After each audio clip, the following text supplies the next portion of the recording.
Mad పని చేయదు, జాతిరత్నాలు పని చేయదండి ఈ సినిమాలతోనే. దాంతోపాటు ఏంటంటే సురేష్ బాబు గారు ప్రొడక్షన్స్, ఆయన గురించి మనం ఎంత చెప్తామండి. ఇటువంటి సినిమా కూడా సురేష్ ప్రొడక్షన్స్ తీసుకుందంటే అది ఎంత మంచి సినిమా అంటారు, ఏమంటారు. సూపర్ అండి. ముగ్గురు క్యారెక్టర్లు, అభినవ్ గారు అవ్వచ్చు, లేదంటే మన అవసరాల శ్రీనివాస్ గారు అవ్వచ్చు, ప్రతి ఒక్కడు చించిపాడదు ఇంకటండి సినిమా చెప్పాలంటే. సో ప్రతి ఒక్కరు రండి, ఇటువంటి సినిమాని ఎంటర్టైన్మెంట్, మంచి ఎంటర్టైన్మెంట్, నవ్వుకుంటారు, ఏడుతారు, ఒక మధ్యలో చిన్న ఎమోషన్ కూడా కలుగుతుంది. కామెడీ మాత్రం బాగా పండించాడు. సినిమాని అయితే చూడండి, మైండ్ అండి. ఇవాళ కిస్మత్ మూవీ చూశాను, చాలా బాగుంది. మూవీ మొత్తం ముగ్గురు అన్ఎంప్లాయిడ్ ఇంజనీర్స్ పైన ఉంది. వాళ్ళ కిస్మత్ అనేది ఎలా చేంజ్ అవుతుంది, వాళ్ళ లైఫ్ అనేది ఎలా చేంజ్ అయిందని మూవీలో మొత్తం చూపించారు. ట్విస్ట్ టర్న్స్ అనేటివి మనం అసలు ఎక్స్పెక్ట్ చేయలేము. చాలా బాగుంది మూవీ అనేది. కామెడీ టైమింగ్ అన్నీ పర్ఫెక్ట్ ఉంది. మూవీ చూడాల్సిన మూవీ ఇది, అందరు చూడాలి. బట్ ఫ్యామిలీతో చూస్తే ఇంకా బాగుంటుందని నేను ఎక్స్పెక్ట్ చేస్తున్నా. మారుతుంది, కంపల్సరీ మారుతుంది. మూవీలో చాలా టర్న్స్ ఉన్నాయి, కొత్తగా ఉంది, యూనిక్గా ఉంది మూవీ. ఎలా అయినా మారుతుంది. సార్ మ్యాడ్ మూవీ లేదు దానికి దీనికి అనేది అసలు లింక్ లేదు. రెండు డిఫరెంట్. మొత్తం మనీ పైన ఉంటుంది, జాతిరత్నాల లాగా లేదు. కొంచెం జరిగినాయి.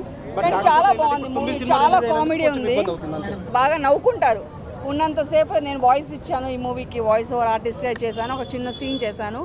చాలా బాగుంది, కామెడీ ఫుల్గా ఉంది, ఫుల్ నవ్వుకుంటారు. నిజంగా ఆయన చెప్పినట్టు ఇంజనీరింగ్ చదువుకునే వాళ్ళకి ఇప్పుడు ఇవాళ జాబ్స్ లేవు కదా, వాళ్ళు ఎలా బతకాలి, ఎలా ఏంటి అనేది చాలా బాగా సబ్జెక్ట్ చూపించారు. Movie is really good, please watch it. Concept story.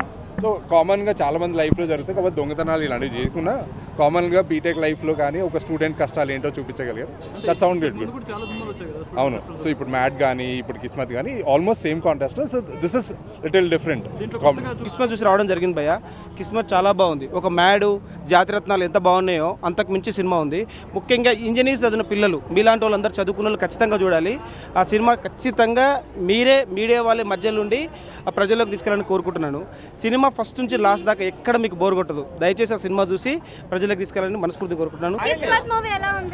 కిస్మత్ క్రిస్మస్కి రావాల్సింది, అంటే ఫ్యామిలీతో చూసేవాడిని. నేను ఇప్పుడు ఒక్కడే చూసిన, కానీ బాగుంది.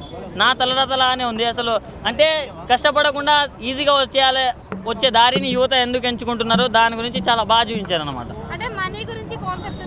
అవును, మనీ గురించి అదే చెప్తున్నా కదా.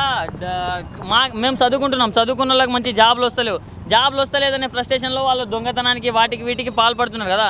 సో దాని గురించి కొంచెం మంచిగా, దానివల్ల అనార్థాలు కూడా జరుగుతాయని కొంచెం బాగా చూపించారు. చాలా బాగుంది. అవసరాల శ్రీనివాస్ గారు అవసరానికి మించి యాక్టింగ్ చేశారని చెప్తున్నా కదా. అంటే ప్రతి ఒక్కరి పర్ఫార్మెన్స్ చాలా బాగున్నాయి. అంటే హీరోయిన్ పేపర్ బాయ్ తర్వాత ఒక లవర్ బాయ్ లాగా చాలా బాగా చేసింది మూవీ.